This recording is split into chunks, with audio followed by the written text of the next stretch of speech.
Hey there, Grumpy Old Fart here. I'm doing a Recon the role-playing game advice video on 1970s hotspots. Somebody mentioned a whole bunch of other places in the 70s. They mentioned it in the comments. One of my viewers. They mentioned some places in the 70s that were hotbeds for mercenary activity, which is great for the game. I had a viewer comment about mercenary settings in the 70s. This was a very tumultuous time, and much of the Third World was in conflict. Wars raged across the African continent, Central and South America, and the Middle East. And let's not forget the terrorist threat, radical Islam, and Western political groups, like the Weather Underground and the New World Liberation Front. They were very active in the 70s. There's lots of stuff for you to do in the game. If you're running a game, there's lots of stuff for you to do. Now, there are advantages and disadvantages to using historically accurate conflicts and terrorist groups of the time. The pros are that everyone knows about them and their activities and the battles. The cons are that everyone knows about them and their activities and the battles. History in a role-playing game can be a double-edged sword. When players affect changes in the historical timeline, the mission director must then scramble to make the new history fit into the history of the world. It can get dicey. Now, you don't have to do that. If you want to make an alternate timeline from that point on, you can do whatever you want. For example, I was going to mention this later.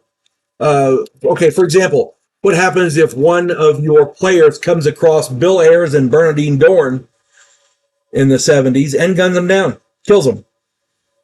Say in 1977 or 1976 or whatever. Now those two people,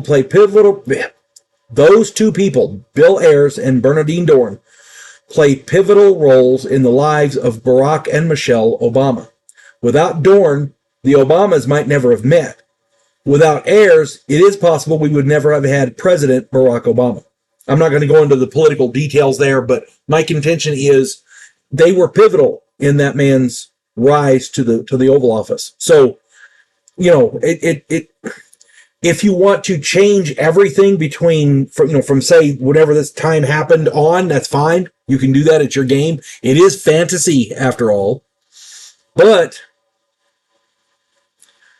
I would recommend not letting them do huge things. Now, if you have them go after the Weather Underground, instead of running across Bill Ayers and Bernadine Dorn, you can make up people, fictional characters in the Weather Underground. That's fine.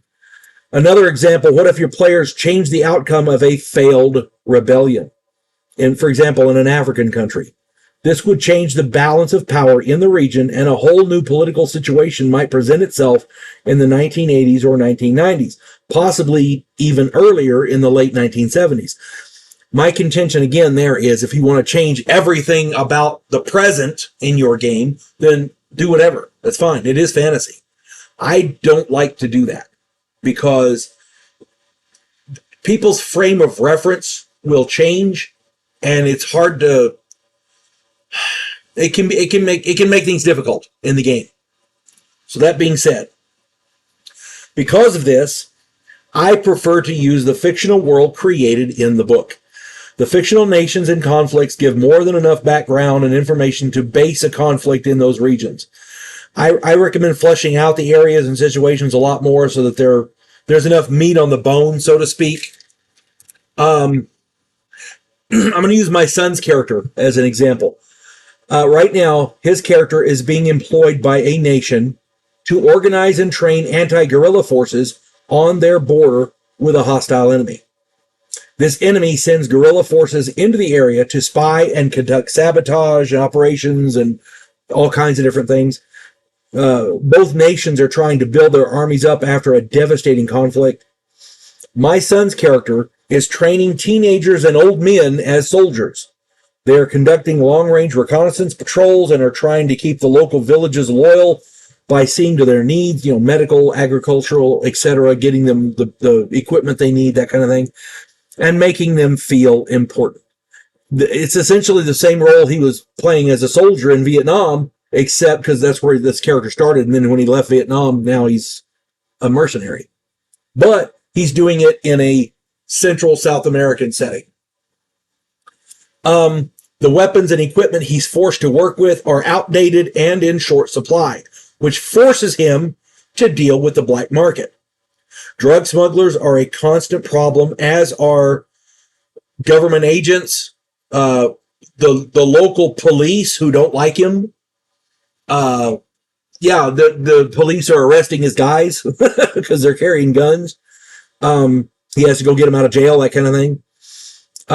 Some of the local authorities are corrupt and on the take. Bribes are commonplace. I mean, it's everything you could throw in there is in there. And as curveballs, if that wasn't enough, there's a hospital and a research facility in the area. They're doing genetic research. They're trying to create super soldiers by mixing and matching DNA of humans and animals. Their failed experiments are turned loose in the area for his men to run into. And then, of course, there are the UFOs seen in the night sky by the villagers and the alien beings encountered by the locals from time to time. Some of the locals claim to have been abducted by these sky visitors. All in all, he's having a blast. You see how you can throw different elements in there and you can create your own situations? What the beauty of this is, it's not, there's no basis in the real world, so it can come out any way you want. If you're going to use real world situations, the real world situations have to be in it, which means you've got to do a lot of research. You've got to make it as realistic as possible for your players, meaning the Houthi rebels, the Nigerian forces, all that stuff has to be realistic, and you have to play their politics properly. It's a lot of research. Sometimes it's easier just to create your own. That's all I'm saying.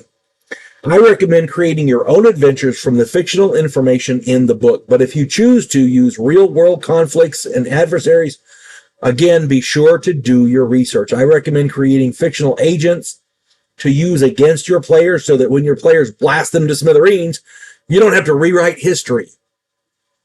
Some fictional locations and objectives might be in order as well. And that way, should your players prevent them from succeeding in those objectives, the timeline will not be corrupted. And be thorough with your research. Lord knows your players will. I have lost count of the number of times. Oh no, that's not what happened. That's not what happened. Well, yeah, it is. No, look. Blah, blah, blah, blah. They pull out a book and show me. Oh my Lord. I had this friend, Gerald. He's just, oh my God, he's so smart. And as a dungeon master, he's great to have in your game because he's so smart. But he's crappy to have in your game because he's so smart. You know what I mean? And he calls you on everything, and he makes sure he keeps you honest.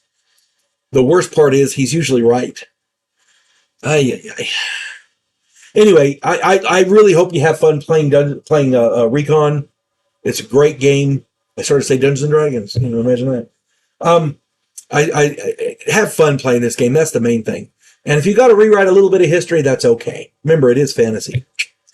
Hope this finds everybody well. You folks have a good day. God bless one and all. We elect cookie-cutter politicians every single election cycle. Yes men who maintain the status quo and do just enough to make us believe the system still works. Imagine, if you will, a president who actually tries to fix things. If you like action, political intrigue, and a righteous crusade, check out my political thriller, The Righteous President.